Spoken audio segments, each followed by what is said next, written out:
Alltså, till spelar kanske det bästa dist och vi kurser är många och till täpan. Hur följs det santa? Vi onko säger det.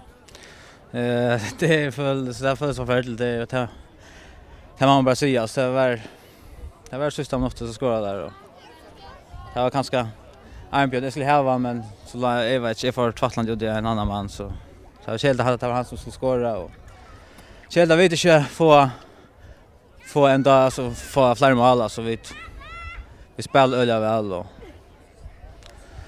där kommer inte till säga nej va så där har och det på att menas.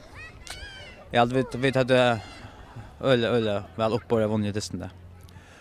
Och spelmässigt så är det väl ting så det kan ta vitt och skott att kicka i det. Ja, absolut alltså. Det man vill att ta positivt vi kunde ta vi just distanterar att vi fungerar som en ent där och i halvtid att vi spelar till öliga väl alla som är innas och bara det är bara öliga tungt att slå för härifrån vi onkornas det har aldrig släckt upp och det hade 50 uppåt i tallen det gör det väl inte lättare. Nej, men jag hade vi det här i svårt rätt mot dem.